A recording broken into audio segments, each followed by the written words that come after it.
Aparición, 1883. Guy de Maupassant.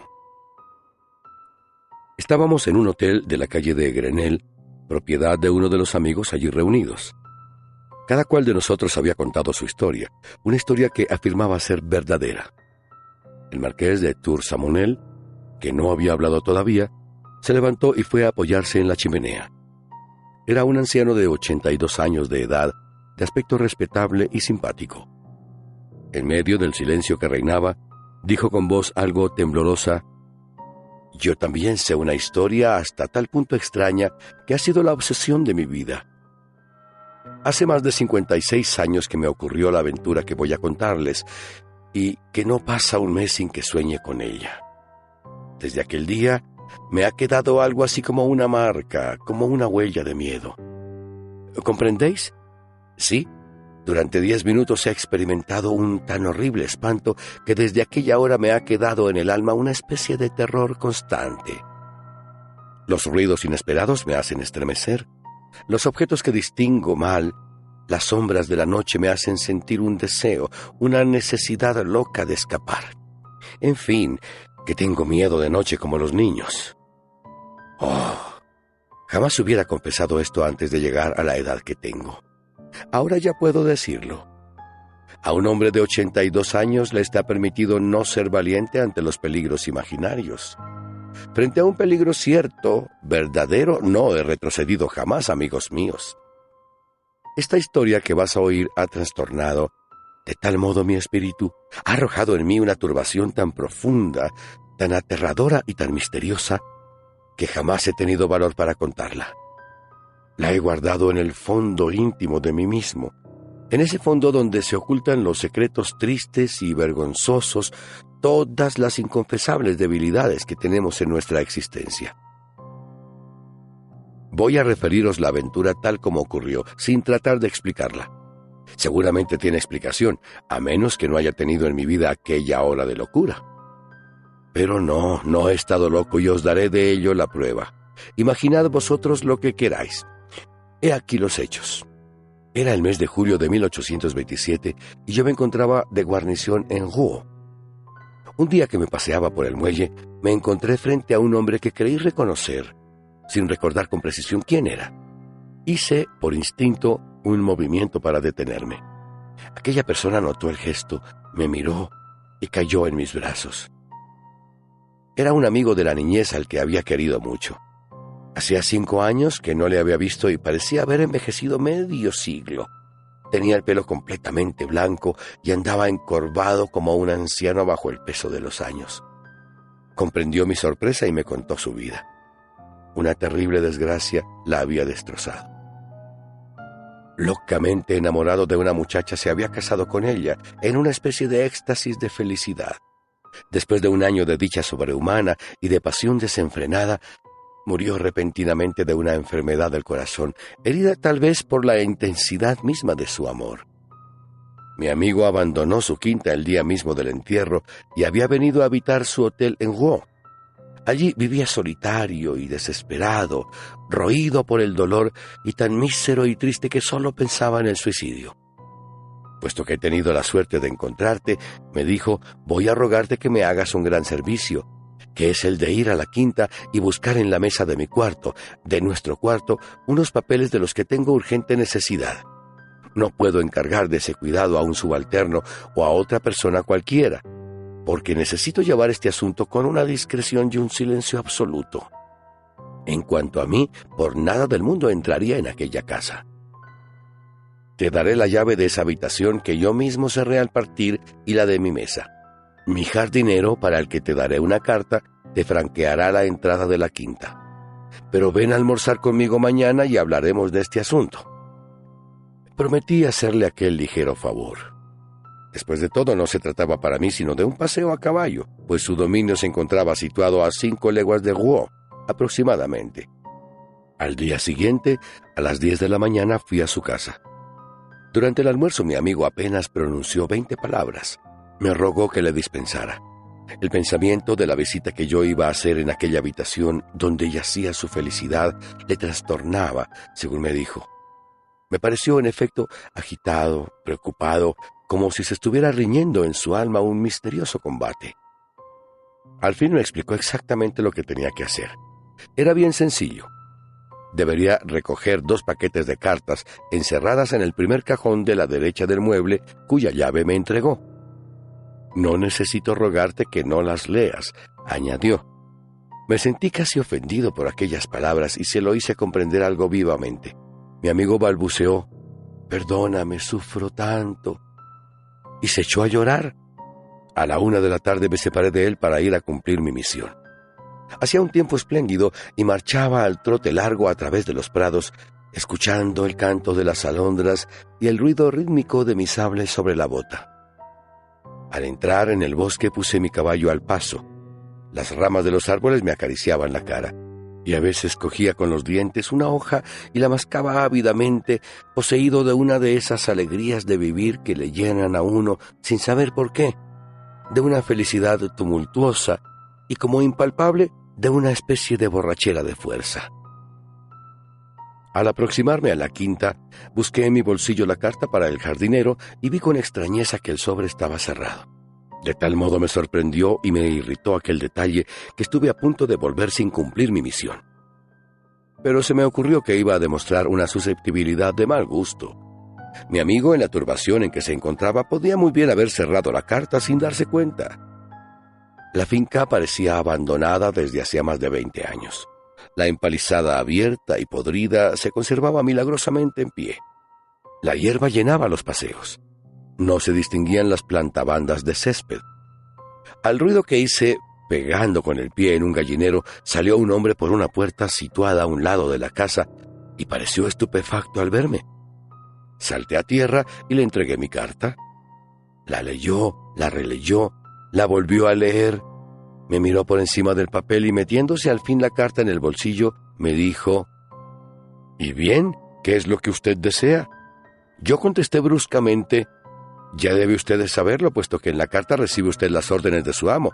Quiero entrar en la casa». El hombre pareció aterrado y balbuceó: «¿De modo que va usted a su cuarto?». Yo empezaba a impacientarme.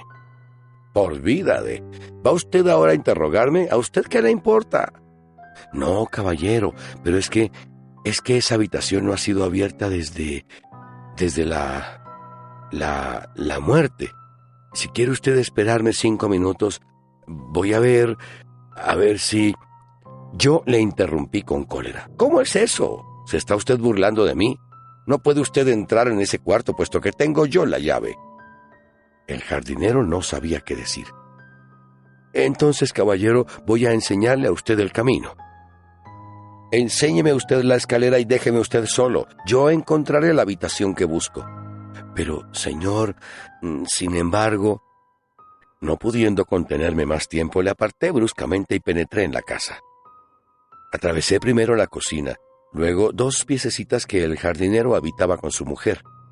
Franqueé después un gran vestíbulo, subí la escalera y reconocí la puerta indicada por mi amigo. La abrí sin trabajo y entré. La habitación estaba tan oscura que no distinguí nada al principio. Me detuve sobrecogido por ese olor particular entre moho y polvo de las piezas deshabitadas y condenadas de las habitaciones muertas. Poco a poco mis ojos se habituaron a la oscuridad y vi con bastante precisión una gran pieza en desorden, una cama sin sábana, pero conservando los colchones y las almohadas, sobre una de las cuales se veía la huella profunda de un codo o de una cabeza, como si acabaran de colocarse encima. 2 o 3 sillas estaban caídas en el suelo, y noté que una puerta, la de un armario sin duda, había permanecido entreabierta. Con objeto de dar más luz, fui a la ventana y la abrí, pero la falleba de la persiana estaba tan enmohecida que no logré hacerla ceder. Traté de romperla con el sable sin conseguirlo. Comenzaba a irritarme por aquellos inútiles esfuerzos, y como mis ojos se habían acostumbrado al fin perfectamente a la oscuridad, renuncié a la esperanza de ver más claro y me dirigí a la mesa. Me senté y abrí el cajón indicado. Estaba lleno hasta los bordes. Yo solo necesitaba 3 paquetes que sabía cómo reconocer y me puse a buscarlos. Estaba haciendo esfuerzos por descifrar los sobrescritos cuando me pareció oír, o mejor dicho, sentir un rozamiento detrás de mí. No le di importancia pensando que una corriente de aire había movido alguna tela o alguna cortina. Pero al cabo de un minuto, otro movimiento casi indistinto me hizo sentir sobre la piel un singular, ligero y desagradable estremecimiento. Era tan tonto, tan pueril sentir la insignificante emoción que por pudor a mí mismo no quise volver la cabeza. Acababa de encontrar el segundo de los paquetes que buscaba y había descubierto ya el tercero, cuando un penoso y profundo suspiro lanzado sobre mi hombro me hizo dar un salto a 2 metros de distancia. En mi ímpetu me había vuelto la mano en la empuñadura de mi sable, y ciertamente si no lo hubiera encontrado a mi lado hubiese huido como un cobarde. Una mujer alta, vestida de blanco, me miraba de pie delante del sillón donde yo estaba sentado un segundo antes. Sentí agitados mis miembros por un estremecimiento tal que estuve a punto de caer redondo al suelo. ¡Oh! Nadie puede comprender, a menos de haberlos experimentado, esos espantosos y estúpidos terrores. El alma se hunde, no se siente el corazón. El cuerpo entero se pone flojo, flácido, blando como una esponja. Se diría que todo en el interior se derrumba. Yo no creo en los fantasmas. Pues bien, me he sentido desfallecer de miedo hacia los muertos y he sufrido, oh sí, sufrido en pocos instantes, más que en todo el resto de mi vida, con la irresistible angustia de los espantos sobrenaturales. Si aquella mujer no hubiera hablado, me hubiese muerto quizá. Pero habló con una voz dulce y dolorosa que hacía vibrar los nervios. No osaré decir que me hice dueño de mí y recobré la razón. No, estaba aturdido, enloquecido, hasta el extremo de no saber lo que hacía. Pero esa especie de íntimo orgullo que tengo dentro de mí, tal vez debido a mi oficio de soldado, me hizo, casi a pesar mío, mostrar un continente sereno. Afectaba tranquilidad por mí y por ella, sin duda. Por ella, cualquiera que fuese, mujer o espectro. Yo me di cuenta de todo esto más tarde, porque os aseguro que en el instante de la aparición no pensaba en nada. Tenía miedo, sencillamente. Ella dijo: «Oh, caballero, usted puede hacerme un gran favor». Quise responder, pero me fue imposible pronunciar una palabra. Un ruido vago salió de mi garganta. La aparición continuó. «¿Quiere usted? Puede curarme, salvarme. Sufro horriblemente. Sí, sufro mucho, mucho». Y se sentó suavemente en mi sillón, siempre mirándome. «¿Quiere usted?», repitió. Yo dije «sí», con la cabeza porque tenía la voz paralizada. Entonces me mostró un peine de concha y murmuró: «Péineme usted. Oh, péineme usted. Eso me aliviará, me curará. Es necesario que me peinen. Mire usted mi cabeza, cuánto sufro, y mis cabellos qué daño me hacen». Sus cabellos sueltos, muy largos, muy negros, pendían por encima del respaldo del sillón y tocaban al suelo. ¿Por qué hice aquello? ¿Por qué recibí estremecido aquel peine? ¿Y por qué tomé en mis manos aquellos largos cabellos que me produjeron en la piel una atroz sensación de frío, como si hubiese manejado serpientes? No lo sé. Esa sensación la conservo en los dedos y me estremezco solo al recordarla. La peiné, yo no sé cómo. Manejé aquella cabellera de hielo. La retorcí, la anudé, la trencé como se trenza la crin de un caballo.